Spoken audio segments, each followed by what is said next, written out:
Sebelum kita mendengarkan firman Tuhan pada hari ini, mari kita tenangkan hati, kita berdoa. Allah Bapa yang mengasihi kami, puji syukur kami naikkan kepadamu atas perlindungan dan penyertaan-Mu di dalam kehidupan kami hari-hari ini. Tak pernah Engkau meninggalkan kami ya Tuhan. Bahkan pada hari ini kembali kami beribadah kepadamu untuk memperingati kenaikan Yesus Kristus Tuhan ke surga. Kami percaya pada hari ini Allah yang penuh kuasa akan berbicara dan memberkati kami dengan firman-Mu. Kami rindu Tuhan mendengar sabda-Mu, berbicaralah kepada kami.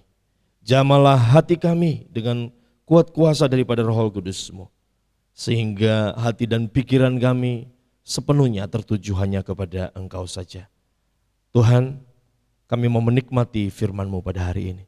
Berbicaralah kepada kami siap mendengarkan.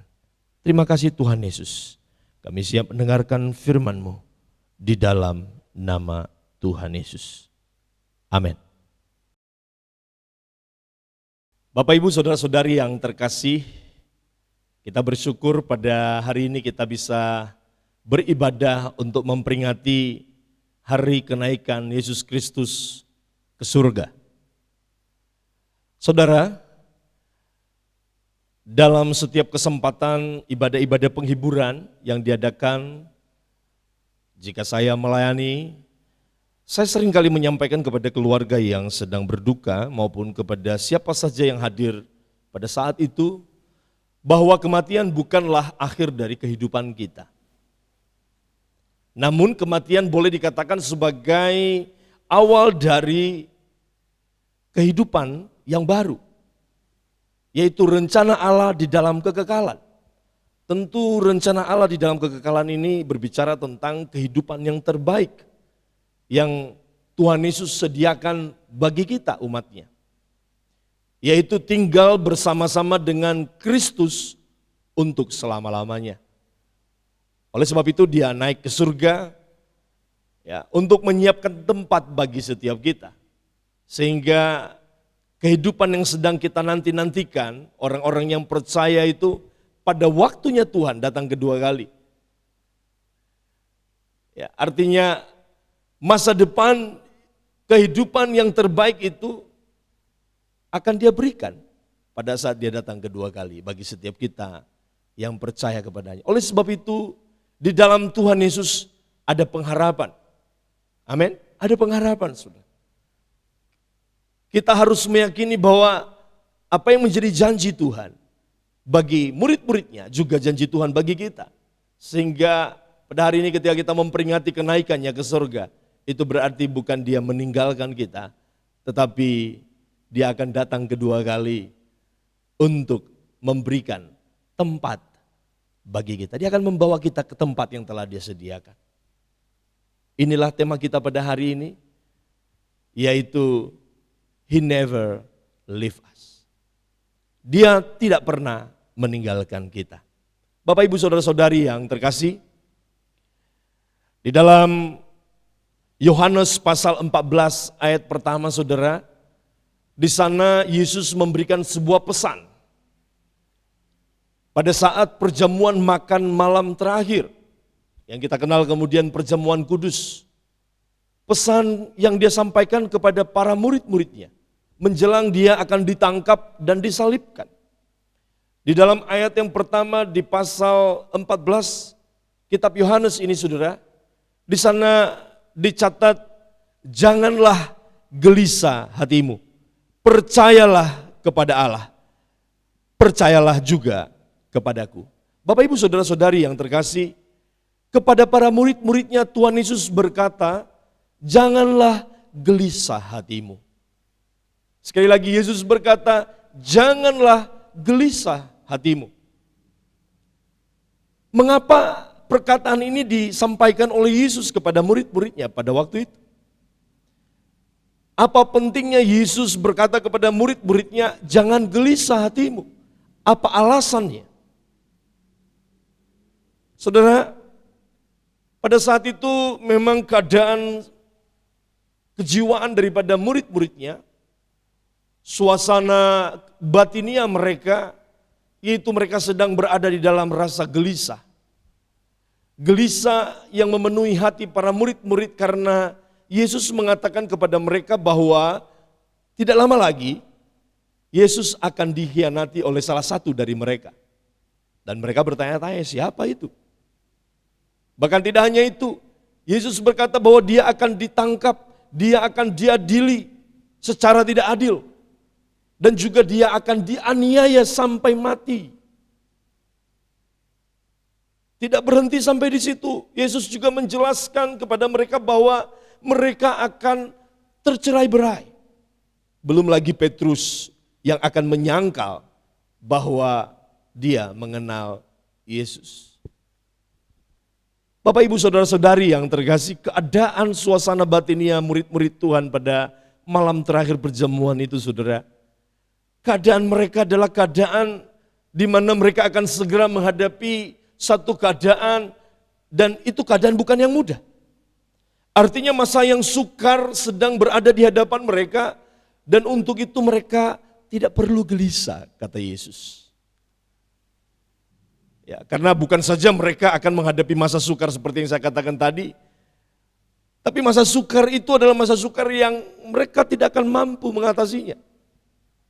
Apa yang akan terjadi nanti setelah Yesus ditangkap, disalibkan, kalau itu benar seperti apa yang guru mereka katakan. Galau, saudara, galau. Itulah keadaan para murid-murid pada waktu itu. Bapak ibu saudara-saudari yang terkasih, saya rasa suasana resah gelisah yang sementara dihadapi oleh para murid-murid pada saat itu kurang lebih sama juga dengan apa yang dialami oleh sebagian banyak orang ya, ketika menghadapi masa-masa sukar hari-hari ini. Yang diakibatkan karena wabah yang sedang berada di luar kemampuan kita untuk mengatasinya. Dan bahkan mungkin juga itu sedang kita hadapi, saya atau saudara. Wabah yang menimbulkan kesukaran ekonomi yang begitu berat. Dan juga masalah kesehatan yang mengancam kita sewaktu-waktu. Melihat semua realitas yang ada rasanya semakin sulit bagi kita melihat kepada masa yang akan datang. Kepada masa depan. Sepertinya semua serba tidak pasti. Betul ya? Kapan wabah ini akan berakhir? Ya. Kalau kita memperhatikan media sosial, surat kabar, berita-berita yang mungkin di-share di WhatsApp group, dan berbagai macam media lainnya saudara. Semakin banyak kita membaca berita saudara, semakin simpang siur informasi yang kita peroleh. Ada yang berkata 1 bulan lagi wabah ini akan berakhir. Ada yang berkata 3 bulan lagi wabah ini baru akan berakhir. Ada juga yang berkata sampai akhir tahun wabah ini baru berakhir. Bahkan ada juga yang berkata menganalisa bahwa sampai pertengahan tahun depan wabah COVID-19 ini baru berakhir. Tentu saja keadaan-keadaan ini saudara, realitas ini saudara, membawa kita kepada satu keadaan gelisah. Membawa kita kepada satu keadaan masa depan serba tidak menentu.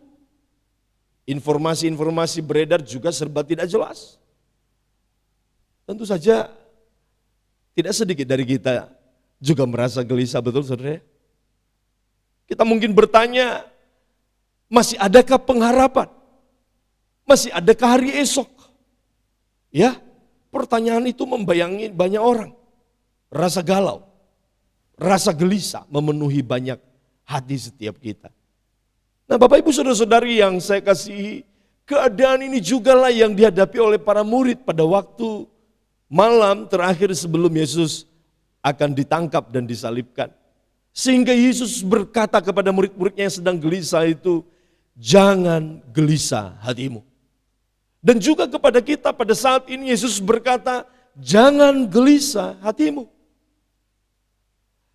Di dalam situasi kesukaran yang dihadapi oleh murid-muridnya, Tuhan Yesus menyampaikan alasan-alasan penting bagi mereka supaya mereka tidak perlu gelisah. Dan alasan-alasan ini juga lah yang sangat penting dan relevan bagi kehidupan kita pada hari ini, saudara. Ada 3 alasan yang akan saya jelaskan yang menjadi alasan kenapa Yesus berkata kepada murid-muridnya dan juga kepada kita pada hari ini, jangan gelisah hatimu. 3 alasan yang juga akan memungkinkan kita untuk mampu memandang masa depan dengan penuh harapan. Amin, saudara. Amin. Mari siapkan hatimu untuk bisa memahami ketiga alasan ini sehingga ketika engkau mendengar baik firman Tuhan pada hari ini, kita akan menjadi orang-orang yang penuh dengan pengharapan. Amin, saudara ya. Baik. Yang pertama, yaitu bahwa Tuhan Yesus adalah pribadi yang dapat diandalkan. Jadi alasan yang pertama, saudara, Tuhan Yesus adalah pribadi yang dapat diandalkan. Hal ini Yesus katakan di dalam ayat yang pertama yang sudah kita bacakan tadi, kembali akan saya bacakan di dalam Yohanes pasal 14 ayat 1. Janganlah gelisah hatimu, percayalah kepada Allah, percayalah juga kepadaku. Percayalah kepada Allah, percayalah juga kepadaku. Bapak, Ibu, saudara-saudari yang terkasih, perhatikan ayat ini, saudara. Yesus berkata, percayalah kepadaku. Artinya, saudara, percayalah kepada Tuhan Yesus karena Dia dapat diandalkan. Trust Him because He is trustworthy. Karena Dia dapat diandalkan. Kalau saudara mempercayai yang lain, belum tentu bisa diandalkan. Tetapi hari ini berita baiknya bagi kita, alasan mengapa kita tidak perlu gelisah. Yang pertama, kita harus percaya kepada Yesus karena Dia adalah pribadi yang dapat diandalkan. Amin. Dia adalah Tuhan, Dia adalah Allah yang membuktikan kuasa-Nya datang ke dunia ini, lahir, mati di kayu salib, hari ketiga Dia bangkit, dan pada hari ini kita memperingati Dia naik ke surga. Dia berkuasa untuk selama-lamanya, Dia hidup. Itu menunjukkan bahwa Dia adalah Allah, Dia adalah Tuhan Yesus yang sangat-sangat dapat diandalkan. Amin, saudara. Amin. Kalau saudara menyimpan uang di bank, kalau kita memperhatikan di kota kita ini ada Bank Sumut, ada Bank BRI, ada Bank BNI. Saudara. Tentu 3 bank ini, saudara, bank-bank yang sudah sangat bisa diandalkan. Mereka sudah terbukti adalah bank yang sangat bisa dipercaya. Tentu saja kalau saudara menyimpan sejumlah uang atau tabungan di dalam bank ini, saudara, saudara pasti tidak akan perlu khawatir dan gelisah. Tidak perlu terbangun setiap malam dan berpikir apakah uang saya aman di sana atau tidak. Ataukah berpikir jangan-jangan uang saya diambil orang lain. Tentu tidak. Saudara tentu akan merasa tenang, betul ya? Sebab saudara tahu bahwa bank tempat saudara menyimpan uang itu adalah bank atau perusahaan keuangan yang dapat diandalkan. Amin. Itulah sebabnya kita dengan penuh keyakinan kita menyimpan uang kita di bank itu. Nah, tidak demikian halnya kalau saudara menaruh uang saudara di bank gelap misalnya. Bank yang tidak jelas kinerjanya. Dan mungkin juga dia adalah bank yang belum dijamin oleh pemerintah. Sehingga kalau suatu saat terjadi masalah di dalam keuangan global, maka bisa saja bank itu sewaktu-waktu ambruk dan bangkrut. Tentu ketika saudara menyimpan di bank seperti itu, maka saudara akan merasa jantungan setiap hari, betul saudara? Akan hidup di dalam kekhawatiran. Pastilah saudara akan berpikiran selalu jangan-jangan bank ini tiba-tiba tutup dan bubar dan uang saya lenyap. Dan banyak kejadian seperti itu, saudara. Saya pikir setiap kali saudara akan mengingat uang saudara, simpanan saudara, entahkah itu siang hari, malam hari, sore hari, pastilah saudara akan duk jantungan, saudara. Khawatir karena bank itu tidak dapat diandalkan. Nah, hari ini saudara, saya ingin mengatakan kepada setiap kita, Tuhan Yesus adalah Tuhan yang sangat bisa diandalkan. bank yang bisa diandalkan seandal-andalnya di muka bumi ini saja, saudara, suatu saat bisa juga ambruk, saudara. Suatu saat bisa bangkrut, saudara. Suatu saat tidak bisa diandalkan. Tetapi Tuhan kita tidak seperti itu. Tuhan kita untuk selama-lamanya Dia adalah Tuhan Yesus yang berkuasa dan sangat dapat diandalkan. Inilah alasan pertama mengapa kita tidak perlu gelisah. Inilah alasan Yesus berkata kepada murid-muridnya, jangan gelisah hatimu, percayalah kepada Allah dan percayalah juga kepadaku, kata Yesus. Saya ulang, Allah yang kita kenal di dalam nama Yesus Kristus adalah pribadi yang dapat diandalkan. Amin. Oleh sebab itu, kalau kita mempercayakan hidup kita di tangannya yang dapat diandalkan itu, pasti kita tahu bahwa hidup kita berada di dalam genggaman satu pribadi yang tidak perlu lagi diragukan. Amin. Pribadi yang benar-benar mampu diandalkan, sanggup melakukan mujizat, sanggup menolong kita, sanggup melakukan hal-hal yang mungkin di luar kemampuan kita. Kenapa bisa, saudara? Karena Dia adalah pribadi yang sangat bisa diandalkan. Oleh sebab itu, saudara, apapun yang kita alami saat ini, satu hal yang perlu kita tahu dengan pasti, bahwa Tuhan Yesus adalah pribadi yang dapat dipercaya. Amin, saudara? Amin. Oleh karena itu, bila hidup kita berada di dalam genggaman tangannya, di dalam tangan Tuhan, maka masa depan kita belum berakhir. Masa depan yang terbaik Tuhan sedang sediakan dan pasti diberikan kepada kita. Inilah alasan yang pertama, saudara, yang Yesus utarakan kepada murid-muridnya, bahwa Tuhan Yesus adalah pribadi yang dapat diandalkan. Amin, saudara. Alasan yang pertama ini adalah alasan yang penting bagi kita untuk tidak perlu gelisah. Amin. Sekarang, saudara, alasan yang kedua, mengapa kita tidak perlu merasa gelisah. Bapak, Ibu, saudara-saudara yang terkasih, hal yang kedua yang menjadi alasan mengapa tidak perlu gelisah yaitu sebab Tuhan Yesus adalah pribadi yang bertanggung jawab. Dia bukan saja pribadi yang dapat diandalkan, tetapi Dia juga adalah pribadi yang bertanggung jawab. Amin. Hal ini dicatat pada ayat yang kedua. Saya akan bacakan bagi kita. Yohanes pasal 14 ayat yang kedua. Demikian firman Tuhan. Di rumah Bapakku banyak tempat tinggal. Jika tidak demikian, tentu aku mengatakannya kepadamu. Sebab aku pergi ke situ untuk menyediakan tempat bagimu. Bapak, Ibu, saudara-saudari yang saya kasihi, Yesus berkata kepada kita pada hari ini, berkata kepada murid-muridnya, bahwa Dia akan pergi ke rumah Bapaknya. Dan di rumah Bapaknya ada satu realita bahwa ada banyak tempat tersedia di sana. Kalau realitanya tidak seperti itu, firman Tuhan berkata tadi apa? Yesus pasti juga akan beritahu kepada kita. Tetapi realita yang sebenarnya bahwa tempat itu banyak di sana. Dan Dia ke sana untuk menyiapkan tempat bagi kita, bagi saya dan bagi saudara. Amin, saudara. Itu menunjukkan bahwa Dia meninggalkan kita bukan untuk diabaikan. Bukan untuk supaya kita dilupakan, tidak, saudara.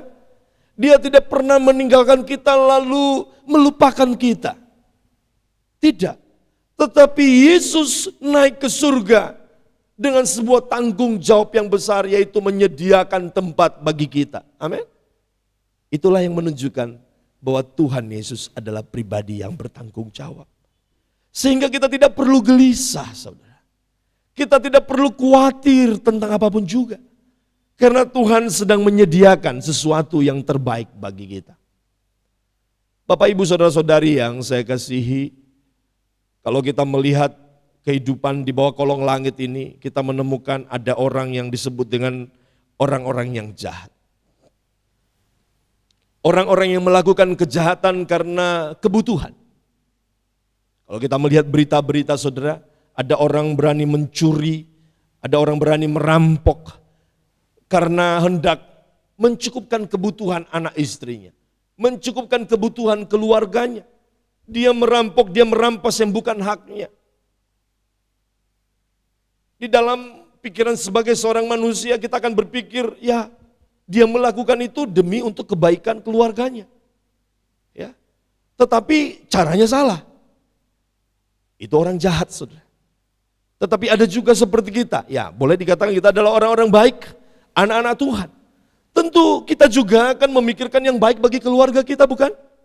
Kita akan mencukupkan segala kebutuhan keluarga kita.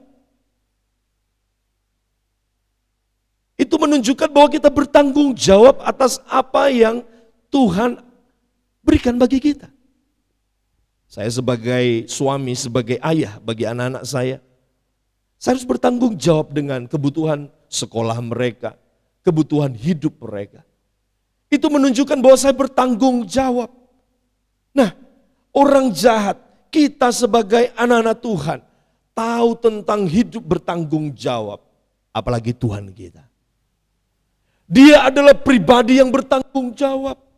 Kalau kita mengenal bahwa Tuhan adalah pribadi yang bertanggung jawab, maka kita tidak akan merasa gelisah dengan hidup ini, saudara. Bahkan tidak perlu merasa gelisah bagaimana nanti kalau saya sudah meninggalkan dunia ini, tidak perlu. Karena kita tahu bahwa kita memiliki Allah yang kita kenal di dalam pribadi Yesus Kristus adalah pribadi yang bertanggung jawab. Inilah yang diutarakan Yesus kepada murid-muridnya. Jangan gelisah, aku akan pergi ke rumah Allah Bapa. Aku akan pergi ke surga untuk menyiapkan tempat bagimu. Peristiwa kenaikan Tuhan Yesus yang kita peringati dalam ibadah hari ini juga mengingatkan kepada kita bahwa Yesus naik ke sorga, dia pergi dan tidak meninggalkan kita begitu saja. Amin. Dia tidak meninggalkan tanggung jawab, saudara. Tetapi dia adalah pribadi yang bertanggung jawab. Justru dia meninggalkan kita naik ke surga untuk menyiapkan tempat bagi setiap kita. Dia menyediakan tempat bagi kita. Amin. Dia berkata, aku menyediakan tempat bagimu. Amin, saudara. Siapa yang percaya kalau Tuhan Yesus sudah menyiapkan satu tempat baginya di surga sana? Bisa angkat tangan, saudara? Puji Tuhan. Artinya, saudara, Yesus hendak mengatakan kepada kita pada hari ini, aku menjamin masa depanmu. Aku pribadi yang dapat dipercaya dan bertanggung jawab. Oleh sebab itu masa depanmu belum berakhir. Masa depan yang terbaik akan segera aku berikan kepadamu, kata Tuhan. Saudara-saudara yang terkasih, ini adalah alasan yang kedua, mengapa kita tidak perlu gelisah. Karena Yesus adalah pribadi yang dapat bertanggung jawab. Sekarang berikutnya alasan yang ketiga, saudara. Mengapa kita tidak usah gelisah?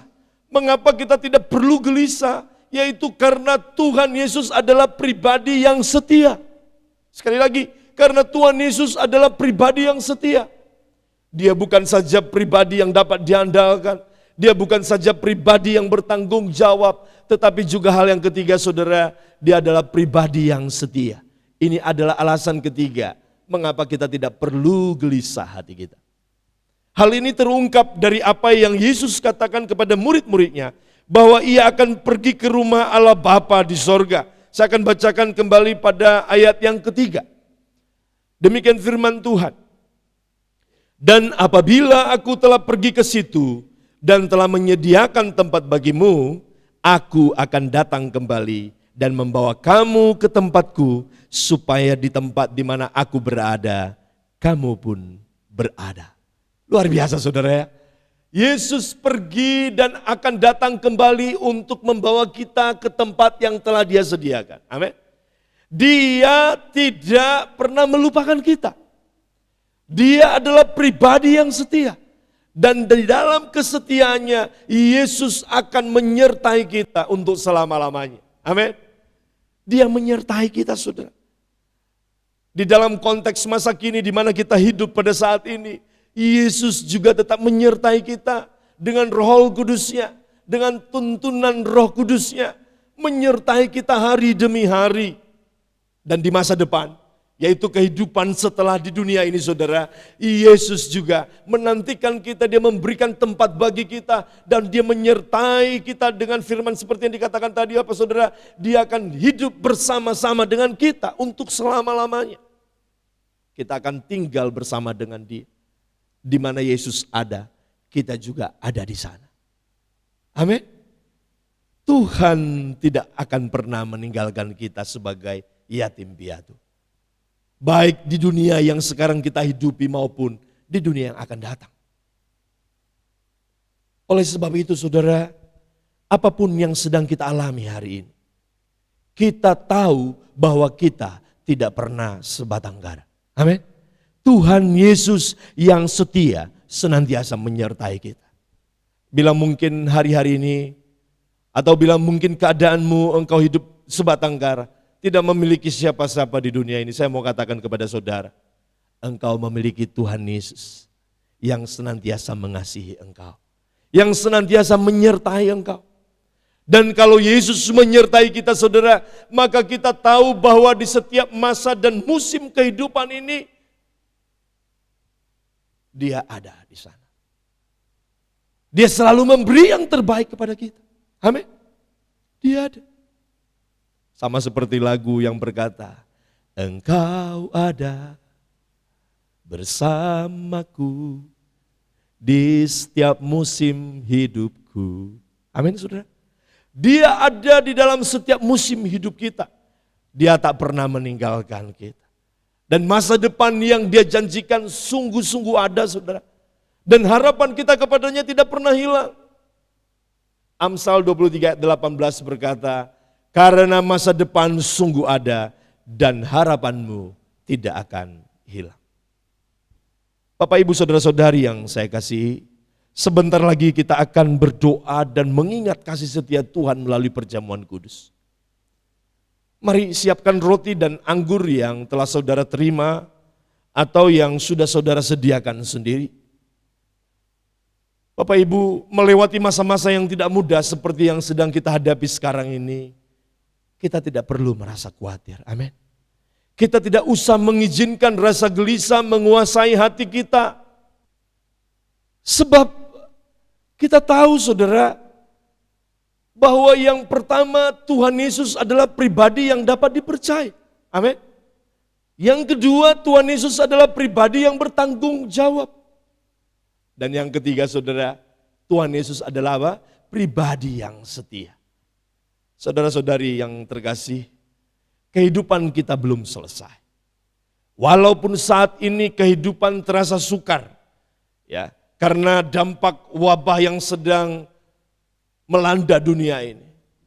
Kehidupan menjadi sulit, sukar. Ketahuilah, di dalam Tuhan Yesus, kehidupan kita belum berakhir. Jangan gelisah, hari esok yang lebih baik sedang menantikan kita. Dia, Tuhan Yesus, pribadi yang dapat dipercaya, pribadi yang bertanggung jawab, pribadi yang setia. Dialah yang menjamin kehidupan kita. Amin. Jangan gelisah, jangan menyerah, jangan putus asa. Dia tidak pernah meninggalkan kita. Amin. Kehidupan saudara belum berakhir. Masa depan yang lebih baik dan yang Tuhan Yesus sediakan sedang menantikan kita saudara. Sedang menantikan kita. He never leave us. Dia tidak pernah meninggalkan kita. Mari bersyukur kepada Tuhan. Kembali mengingatkan kami akan karya-Mu. Tuhan tidak pernah meninggalkan kami umat-Mu.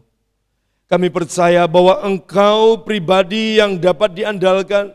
Engkau adalah pribadi yang bertanggung jawab. Dan juga Engkau adalah pribadi yang setia di dalam kehidupan kami. Kepercayaan kami kepadamu ya Tuhan, tetap untuk selama-lamanya. Terpujilah Engkau, Yesus Tuhan dan Juru Selamat kami yang hidup. Kami sungguh bersyukur untuk hari ini. Kami bersyukur untuk perjamuan kudus yang bisa kami ambil bagian. Dan untuk firman-Mu yang meneguhkan kami. Di dalam nama Yesus kami mengucap syukur. Haleluya. Amin.